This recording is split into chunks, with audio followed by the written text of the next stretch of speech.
Welcome to another PL Together Lounge Talk. I'm Adam Geller, founder and CEO of Athena, the video-powered professional learning platform for teachers. Today, we're talking with Heather Hill. She is a researcher and a professor at Harvard Graduate School of Education and is someone who thinks deeply about teacher quality and how to help teachers improve. But today, we're going to be talking about something that it's like in the strange but true category, and it's about students. Heather, thanks so much for joining us. Yeah, thanks, Adam. So we have been talking together about, in a science classroom, I call them the discrepant events, right? Like it's the thing you expected to happen, but actually it was something else. As we look ahead to this school year, having kids in school, of course, is going to be huge. So what are some ways that we can help students be less absent? Because I feel like, maybe the standard way of doing it is hire another truancy officer to go knock on doors. But I think you have another option that might work instead. Yeah, well, this comes out of some work that I've been doing for my Ed Week column, and I sort of read around in the literature, and often I find things that are very surprising to me. And so this is one that I was kind of excited by because it's also a very low cost intervention for many school districts. So first, I'll just start by saying I totally agree with your initial premise, which is that we need every student every day. Like we saw increased absence rates last year due to the pandemic, due to homeschooling, due to many other different factors. And we need kids back and we need them on their game. And so getting kids in the door is one of the sort of challenges that I think a lot of districts are facing, but also one that is achievable.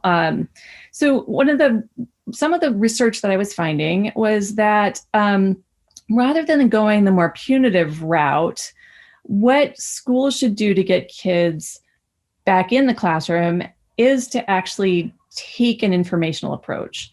And this comes about simply by sending postcards home to parents with information about how often your student is absent. And that can be just, your kid was absent 10 days in the last 6 months, or it can be relative, like your kid was absent 10 days, the average kid was absent 5 days. They both seem to work pretty well. All right. Now, this almost feels like you're telling us to send a postcard with a statement of the obvious. And so maybe that's makes me want to ask the question, like, okay, isn't it how obvious that my student is in school or out of school? Like, shouldn't we, do people assume that parents know what's happening with the kids? Okay. So at first, the research shows parents are actually really bad at estimating this particular number. And I can tell you a personal story, which is like, we're pretty conscientious parents. My husband actually teaches at the school where my kids go to school. So he's part-time, he's there every day. So we're like, yeah, the kids are just always there. So we get at the end of the year and just on the report card, an absence statement. And I open this up and the number is 17. And there's only like 180 days in the school year. I'm like, 17, like, where was my child? And then I started to think about it. Well, they were gone one day for this and one day for that. And we took a long weekend to go see the grandparents. It all adds up. And I was not tracking. I think a lot of other parents don't track either. Okay. So the anecdotal case for sending that informational postcard could help. So, what else should we put on the postcard? Or maybe we send a small letter, I guess, what do we put around that number? Yeah. So there's some guidance there too, actually, from these studies. So you're going to want to send home postcards with really simple language on it so that parents can understand. The gist of what you're saying. It shouldn't be formal or legalese, which sometimes ends up on these kinds of letters home. You want to avoid punitive language. So this should not be, your responsibility as a guardian and blah, blah, blah, and court and blah, blah, blah. In fact, you actually want to emphasize parental efficacy in helping their kids get to school and say, if you go that extra mile to make sure your kid gets there on that day, that's a net gain for your kid because every day absent incrementally impacts that child in a negative way. So you want to go, maybe you rephrase that to be more positive. Like every day you can get your kid to school, that's one more day of learning that your child gets under your belt. So stay positive is one of the messages here, and try to educate the parents about, why absences are not great for kids.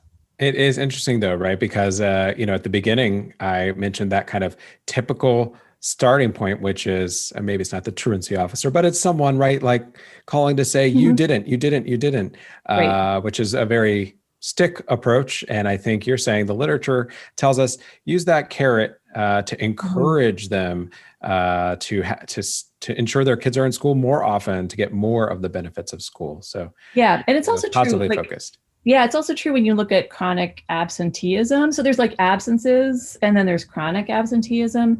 And the same lessons you see in that literature, the truancy, the negative deficit approaches don't work.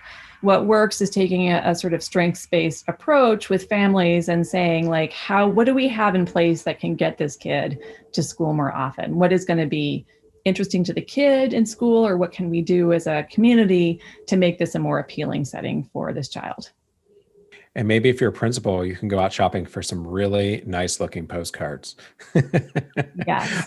Well, Heather, we are going to take a break. If you're just joining us and finding this video somewhere out there shared on the internet, head to pltogether.org for the rest of the videos in this series, as well as other conversations. Heather, thanks so much for being part of PL Together. Yeah, thanks, Adam. This is fun.